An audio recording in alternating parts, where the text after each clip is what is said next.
Next up on our program, I crossed paths with a young man, I think it was about a decade ago. And I have been privileged over the last 10 years to just watch his journey. He's that type of person that just you meet him, he just has success written all over him. You know that this guy is going to make it, and I fortunately had a front row seat to watching his success. I'd like to introduce my good friend, my very good friend, and new father, may I add, Pascal. Thank you, Tom. Thank you, Tom. Thank you for that warm introduction. Thank you so much. So before I start, I would like to see if I could share my screen. All right. So the topic I want to speak about today is winning in business, persistence over perfection.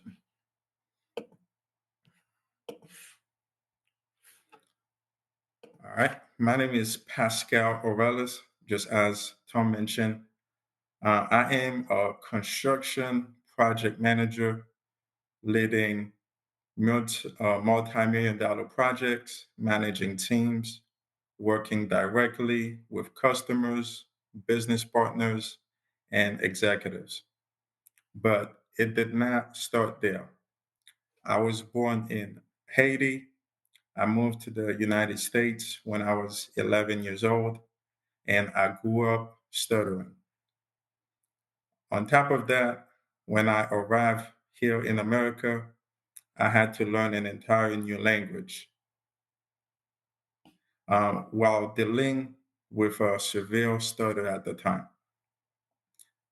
Imagine struggling with a stutter and then having to learn a brand new language and having to learn a brand new language and speak new words that you were not familiar with.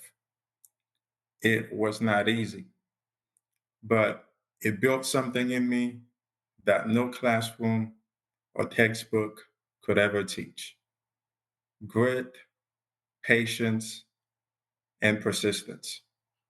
And that's exactly what business demands. Today, I'm going to share how you can succeed in business, not in spite of your stutter, but because of the strength it gives you.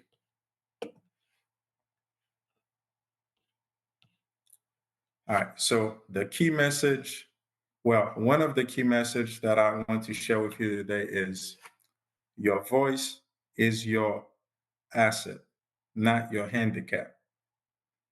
There was a time early in my career when I questioned if people would take me seriously because of how I spoke. But I learned something powerful. Just because I stutter doesn't mean I don't communicate. In fact, in every performance review I've ever received from work, I have consistently earned the highest rating for communication. Not because my words always flow perfectly, but because I deliver what my team, my leaders, and my customers need when they need it, clearly, directly, and effectively. Communication is about connecting, informing, and leading, not about sounding perfect. Your voice, just the way it is, tells your story. And in business, and in business, authenticity wins every time. Your voice is your asset. Use it. Authenticity is greater than perfection. Next key message that I want to share with you guys is your perceived weakness is your perceived weakness is your strength. One of the most life-changing moments for me came from a mentor early in my career. He said something along the line of, Pascal, the thing you think is holding you back is actually the thing that makes you unstoppable. Up until that point, I thought my stutter was a weakness, something to fight against, something to hide, something to be ashamed of. But with the help of that mentor, he helped me see the truth. My stutter made me more patient, it made me more focused, it made me a better listener, it taught me how to persist when things get uncomfortable. Those are not weaknesses, those are leadership traits.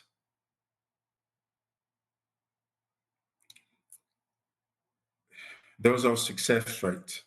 Stuttering builds patience, focus, and leadership. Business success isn't about having no flaws. It's about leveraging what makes you different to lead, serve, and win. Leverage your uniqueness.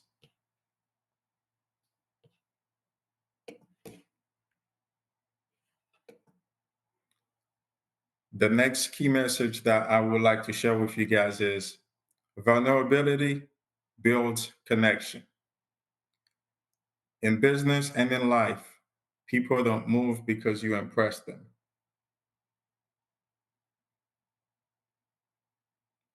They move because you touch them. And to touch them, you have to be well. To be well, you have to be vulnerable. I've learned that sharing that I stutter wasn't a liability, it was a bridge. It opened the door to real trust. It made me relatable. It allowed people to see the human behind the professional. In certain situations, people tend to believe when they hear a stutter that the person may be dishonest. But by openly acknowledging that I stutter, I've removed that doubt before it even forms. I show them that I am not a perfect speaker, and that's exactly why they can trust me.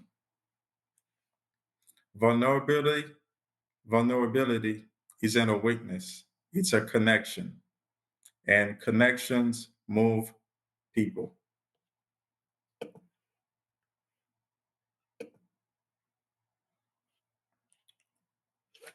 The next key message that I would like to share with you guys is success is staying in the game.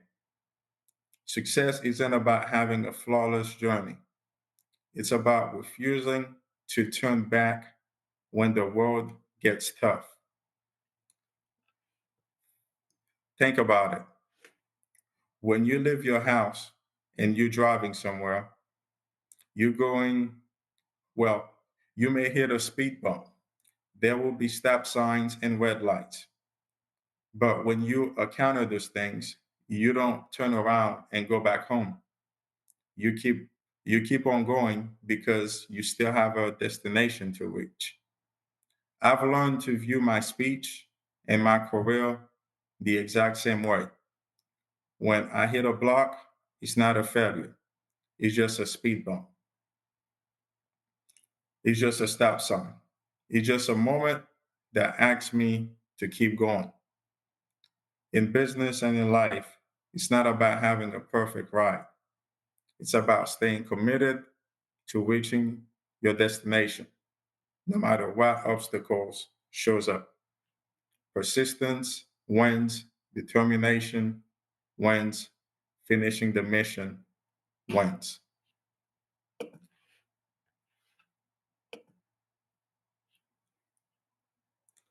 All right. So to conclude, I want to leave you here today with this. Your stutter is not your obstacle. It's your evidence that you're already built for greatness. You already learn to persist when things get hard. You already face fears when most people will never understand. You're already proving that pressure doesn't break you, it builds you. You don't need anyone's permission to succeed. You don't need anyone's approval to lead. You're built for greatness. You just need to remember who you are: a fighter, a leader, a builder, someone who finishes the race no matter how many red lights shows up along the way. You don't need permission to win. So go out there, launch your dreams, build your business, lead your team, make your impact, because you don't have to be perfect to win. You just have to be unstoppable. Thank you.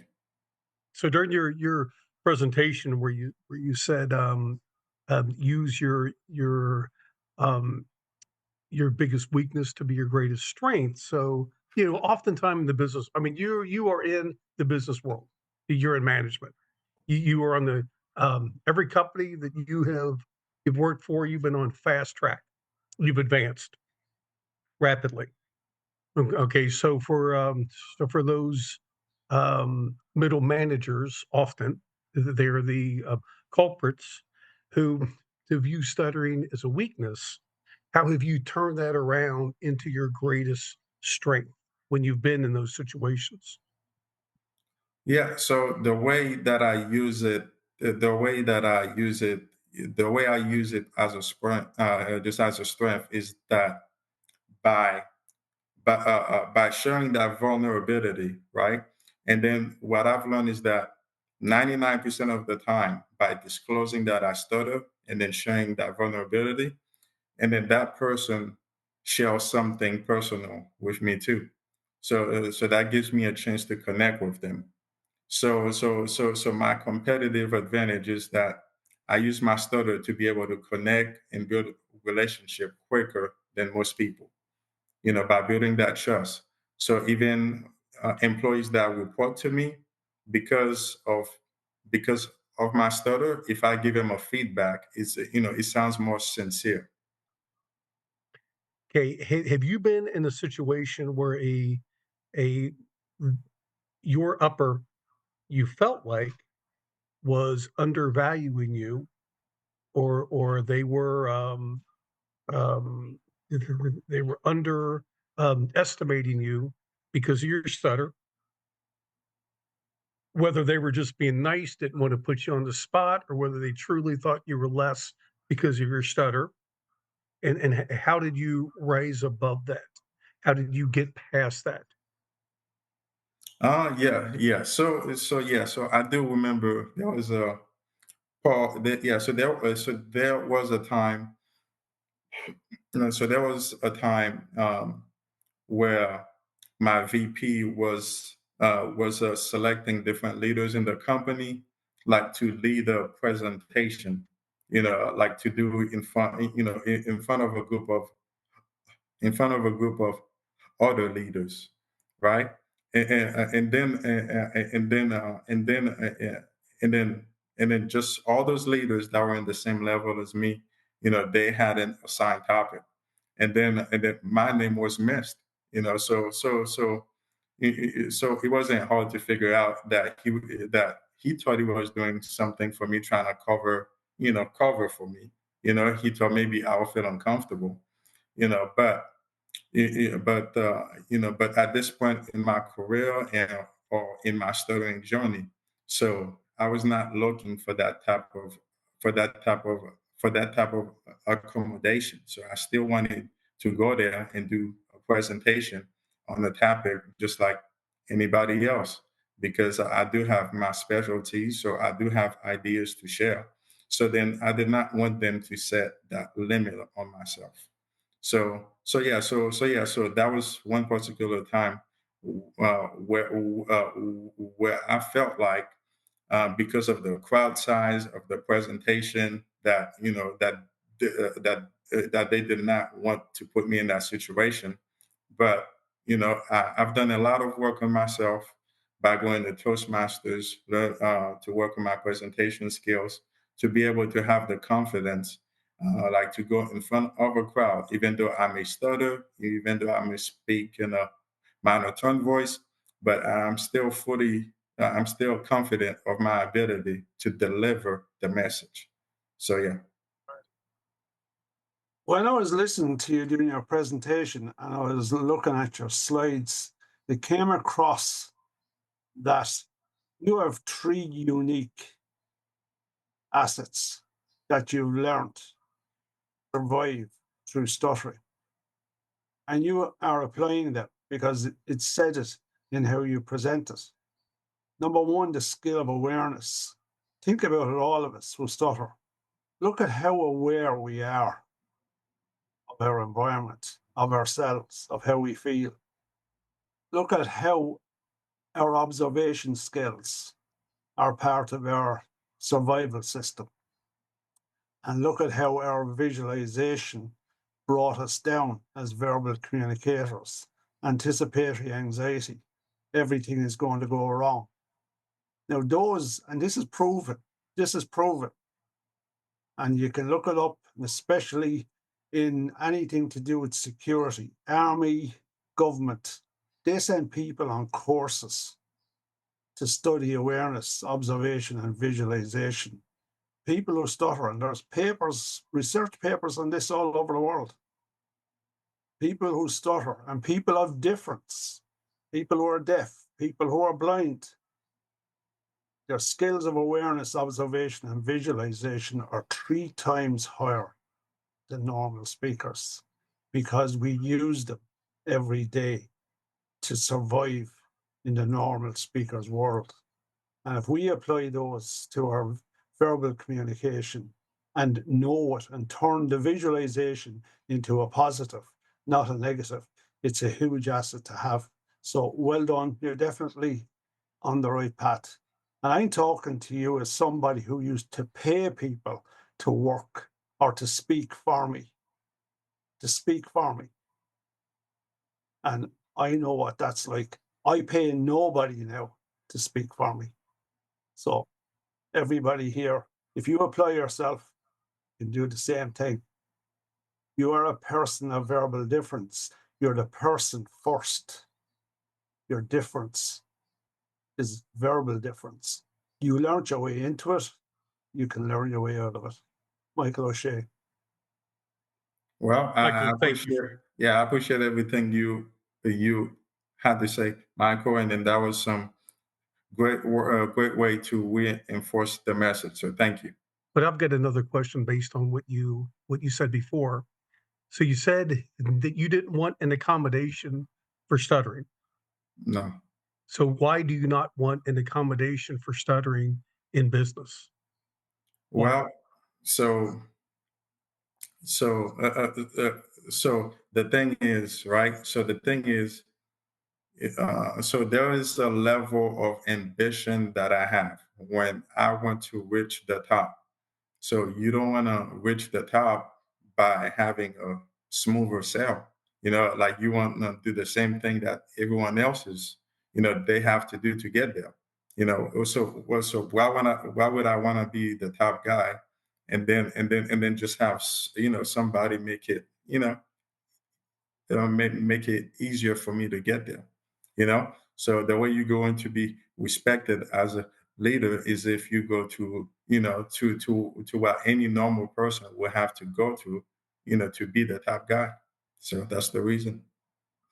Do you tell people that you stutter at work?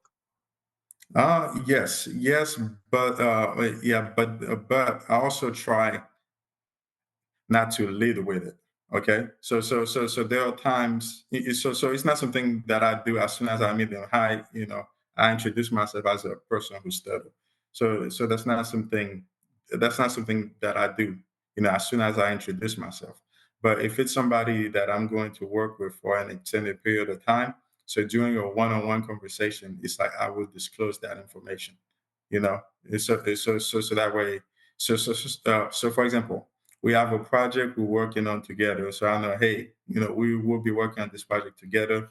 Just so you know, I will be sure to communicate everything that you need to know when you need to know it.